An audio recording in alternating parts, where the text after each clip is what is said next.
नमस्कार। स्वागत है आप सभी का हमारे YouTube चैनल सक्सेस जर्नी में। इस वीडियो में हम बात करने वाले हैं यूनिवर्स के बारे में, अर्थात ब्रह्मांड। यूनिवर्स का कॉन्सेप्ट आया कहाँ से, चलिए हम लोग देखते हैं। जो हमारे पूर्वज थे इन द एंशिएंट टाइम्स, हमारा जो रिलीजन था वो हमें ये बताता था कि जिस ग्रह पे हम लोग रहते हैं, जो धरती है जिस पे हम लोग रह रहे हैं, वो पूरे यूनिवर्स, पूरे ब्रह्मांड का केंद्र है, सेंटर है।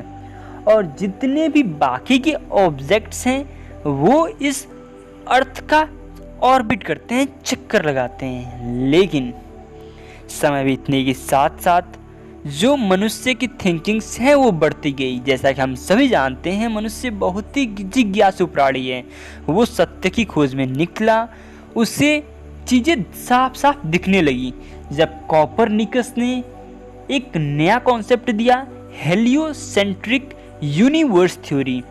हेलियोसेंट्रिक यूनिवर्स थ्योरी हमें बताती है कि जो सूर्य है, जो सन है, वो इस सोलर सिस्टम का सेंटर है, अर्थात केंद्र है।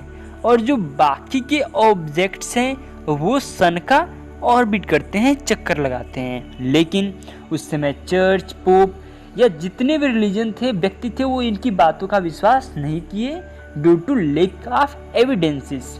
बाद में क्या हुआ, हमारे जो एस्ट्रोनॉमर्स गैलीलियो गैलीली थे, जिन्होंने टेलीस्कोप की खोज की। जब टेलीस्कोप की खोज हो गई, जब आइजैक न्यूटन ने ग्रेविटी की खोज कर दी, तो लोग चीज़ों को साफ साफ तरीके से देख पा रहे थे। टेलीस्कोप से हम लोग जितने भी स्टार्स हैं, प्लैनेट्स हैं, इनको हम लोग क्लियरली देख पा रहे थे।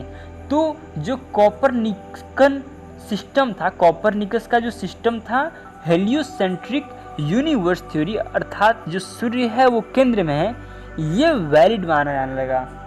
फिर समय बीतने के साथ साथ विलियम हर्शेल ने एक न्यायी कॉन्सेप्ट दे दिया। उन्होंने कहा कि जो हम सोलर सिस्टम देख रहे हैं ये बहुत ही छोटा है, मतलब कि इससे बहुत बड़ी बड़ी चीज़ें हैं हमारे यूनिवर्स में। इन्होंने कहा हमारे सोलर सिस्टम जैसे करोड़ों सोलर सिस्टम हमारे यूनिवर्स में हैं, जिसको इन लोगों ने गैलेक्सी नाम दिया। गैलेक्सी, इन्होंने कहा कि जो सोलर सिस्टम है वो गैलेक्सी का बहुत ही छोटा पार्ट है। हमारा जो गैलेक्सी है उसका नाम मिल्की वे गैलेक्सी है, अर्थात आकाश गंगा। जब इन्होंने गैलेक्सी की बात कर दी, उसके बाद एक नए एस्ट्रोनॉमर आते हैं, एडविन हबल। एडविन हबल बताते हैं कि जो मिल्की वे है ये एक सिंगल गैलेक्सी नहीं है, ऐसे बहुत ज़्यादा गैलेक्सीज हैं हमारे यूनिवर्स में। वो कहते हैं कि our universe has millions of galaxies. जो हमारा यूनिवर्स है उसके पास लाखों करोड़ों गैलेक्सीज हैं, और हर एक गैलेक्सी में करोड़ों अरबों स्टार्स हैं, तारे हैं, अर्थात उनका एक अलग सोलर सिस्टम होगा। मतलब इनकी कहने का मतलब है एडविन हबल साहब का कि our universe has millions of galaxies and each galaxy containing billions of stars। तो आखिर में इतना बड़ा यूनिवर्स आया कहाँ से?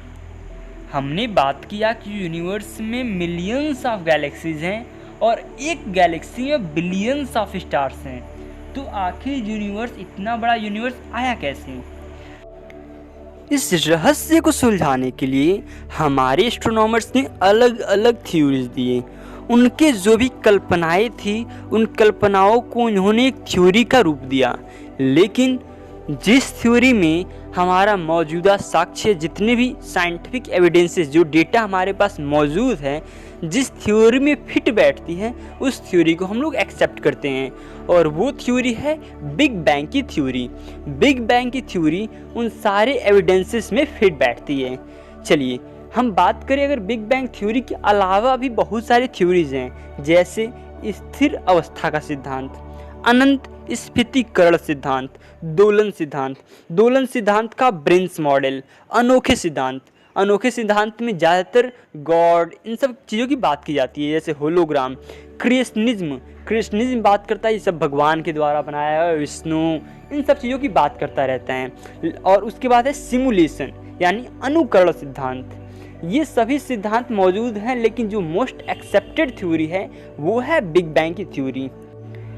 एडविन हबल ने 1929 में ये ऑब्जर्व किया कि जो मिल्की वे गैलेक्सी के बाहर की गैलेक्सीज हैं, जो बाहर के स्टार्स हैं, वो एक्सपेंड कर रहे हैं, फैल रहे हैं, मतलब एक दूसरे से दूर जा रहे हैं। और जो जितना दूर है वो उतनी तेज़ी से दूर जा रहा है।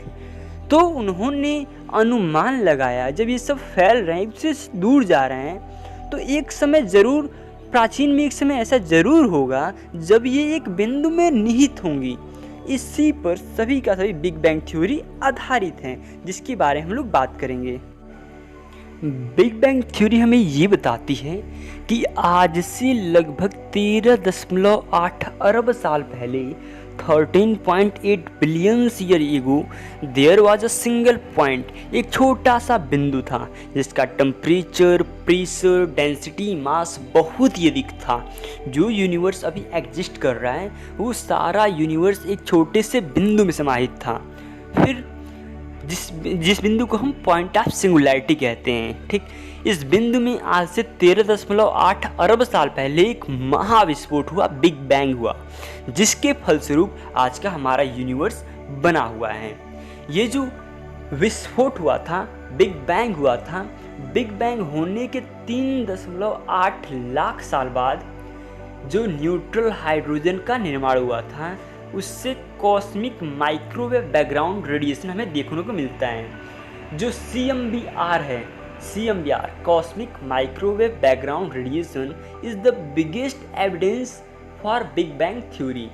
ये जो CMBR है वो एक अवशेष है, जो उस समय हमारा रेडिएशन निकला था न्यूट्रल हाइड्रोजन फॉर्म होने के बाद से, ये उसका अवशेष जो बचा हुआ है वही है, ये कुछ और नहीं है। अगर हम जो स्टार्स और गैलेक्सीज के बीच में जो डार्क स्पेस देखते हैं ना, तो वो जो हमारा ट्रेडिशनल टेलीस्कोप है उससे वो डार्क दिखता है, लेकिन जब हम सेंसिटिव रेडियो टेलीस्कोप से देखते हैं तो हल्का सा ग्लो करता हुआ कुछ बैकग्राउंड दिखता है, वही CMBR है। अगर हम बात करें CMBR की खोज अमेरिकन रेडियो एस्ट्रोनॉमर्स पेंजियास और रॉबर्ट विल्सन ने किया था, जिसके लिए उन्हें 1978 में नोबेल प्राइज़ भी मिला था। जो पेंजियास और रॉबर्ट विल्सन थे वो अमेरिकन रेडियो एस्ट्रोनॉमर्स थे जो एक्सीडेंटली CMBR की खोज करती थी। CMBR के अलावा एक दूसरा एविडेंस है जो हम डॉपलर इफेक्ट के माध्यम से समझते हैं। जो डॉपलर इफेक्ट का रेड शिफ्ट फिनोमिना है वो एक सेकेंड एविडेंस है बिग बैंग के लिए। तो रेड शिफ्ट फिनोमिना क्या होता है? रेड शिफ्ट फिनोमिना ये कहता है कि अगर कोई ऑब्जेक्ट हमसे दूर जा रहा है तो वो रेड शिफ्ट फिनोमिना दिखाएगा, और अगर कोई ऑब्जेक्ट हमारे पास आ रहा है तो वो ब्लू शिफ्ट फिनोमिना दिखाएगा। ये जो वेवलेंथ होती है उस पर डिपेंड करते हैं, उससे हम लोग समझ पाते हैं चीज़ों को। तो जो डॉपलर इफेक्ट है, जो रेड शिफ्ट फिनोमिना हम लोग देखते हैं कि जो यूनिवर्स एक्सपेंड कर रहा है, जैसे एडविन हबल ने 1929 में ऑब्जर्व किया था कि यूनिवर्स इज एक्सपेंडिंग एंड जो जितनी दूर है वो उतनी तेज़ी से फैल रहा है, ठीक। तो ये जो फिनोमिना है रेड शिफ्ट फिनोमिना, ये हम अभी देख पाते हैं अपने यूनिवर्स के कंडीशन में, ठीक। तो ये है हमारी बिग बैंग थ्योरी की एविडेंसेस, CMBR और red shift phenomena by Doppler effect. Well, जैसा कि हमने आपको पहले ही बताया है कि यूनिवर्स बहुत बड़ा है, इसमें मिलियंस ऑफ गैलेक्सीज हैं, एक गैलेक्सी में बिलियंस ऑफ स्टार्स हैं, तो ये बहुत बड़ा है।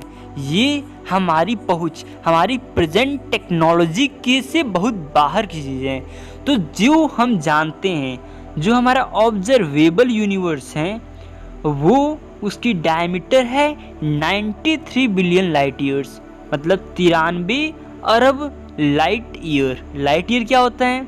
जो लाइट को एक ईयर ट्रैवल करने में जितना समय लगता है वो है लाइट ईयर। जो ऑब्जर्वेबल यूनिवर्स, ऑब्जर्वेबल में ये मतलब कि जो हम देख पा रहे हैं, ठीक, उस यूनिवर्स का जो मास है वो कम से कम 10⁻53 किलोग्राम है। जो यूनिवर्स का मास है एटलीस्ट 10⁻53 किलोग्राम है। हमने बताया ही था कि आपको जो एज है इसकी वो 13.8 अरब साल की है। अगर हम यूनिवर्स में मौजूदा कंटेंट्स की बात करें तो 95% इसमें डार्क मैटर और डार्क एनर्जी है। लगभग डार्क मैटर इसमें 27% है और डार्क एनर्जी 68% है। ये डार्क मैटर और डार्क एनर्जी ऐसे मैटर और एनर्जी हैं जिसे हम लोग एक्सपीरियंस नहीं कर पाते हैं, अनुभव नहीं कर पाते हैं। लेकिन हाँ, ऐसे एविडेंसेस मिले हैं कि लगभग 95% of the universe is dark energy and dark matter, और जो बाकी के बचे हैं यूनिवर्स के भाग वो ऑर्डिनरी मैटर्स हैं, सिंपल जनरल मैटर्स हैं। ठीक, तो ये बात हो गई यूनिवर्स के बारे में। अगर हमें यूनिवर्स का एक सिंपल डेफिनेशन देना हो तो हम कह सकते हैं the universe is all of space and time and their contents including planets, stars, galaxies and all other forms of matter and energy. आप सिंपल शब्दों में कह सकते हैं सब कुछ, जो कुछ भी है दैट इज़ यूनिवर्स। एंड अगर हम अपने एस्ट्रोनॉमर्स की बात करें तो उनका बिलीव है कि पॉइंट ऑफ सिंगुलैरिटी मतलब बिग बैंग से पहले तो समय ही एग्जिस्ट नहीं करता था। There was no time before big bang.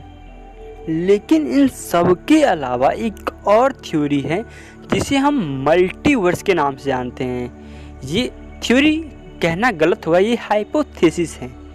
ठीक, ये हमें बताती है कि हमारे यूनिवर्स के सिमिलर ही दूसरे यूनिवर्स भी हैं। मतलब हमारा यूनिवर्स बहुत सारे यूनिवर्स में से एक यूनिवर्स हैं। जैसे हमने बिग बैंग थ्योरी में देखा था कि बिग बैंग केवल एक डायरेक्शन में हो रहा था, जो यूनिवर्स का निर्माण है केवल एक डायरेक्शन में हो रहा था। लेकिन मल्टीवर्स कहती है कि हमारे यूनिवर्स के जैसे ही दूसरे यूनिवर्स भी एग्जिस्ट करते हैं। तो ऐसे बहुत सारी हाइपोथेसिस हैं, लेकिन जो मोस्ट एक्सेप्टेबल थ्योरी है वो है बिग बैंग की theory. Well, now move on to past year UPSC questions. This is the question of 2012. Which of the following is cited by scientists as evidence for the continued expansion of universe? So, its first option is detection of microwaves in space. So, this is the right option because जैसा कि हमने पढ़ा है कि हम CMBR cosmic microwave background radiation को detect करके ही पता लगाते हैं बिग बैंग थ्योरी के बारे में, and that is the biggest evidence for big bang theory. उसके बाद जो सेकेंड ऑप्शन है वो है observation of red shift phenomena in space. जैसे हमने आपको बताया कि डॉपलर इफेक्ट का रेड शिफ्ट फिनोमिना कि यूनिवर्स एक्सपैंड कर रहा है, और रेड शिफ्ट फिनोमिना हमने पढ़ा था वेवलेंथ उसकी अधिक होती है, दिखती है हमें रेड दिखती है, तो वो हो गया second option, that is right. Third option है movement of asteroids in space, that is wrong. Fourth option is occurrence of supernova explosion in space, that is also wrong. So first option 1 and 2 is right. Well, this is the end of the video. In the next video, we are going to talk about the solar system, and in that we will talk in detail about Sun and all other 8 planets. Till then, bye bye and thanks for watching the video. अगर आपको हमारी videos पसंद आई हो तो video को like करें, share करें। अगर आपको वीडियोस पसंद ना आई हो तो डिसलाइक कर सकते हैं, no doubt, and write comment if you have any query. Till then, bye bye, thank you, Jai Hind.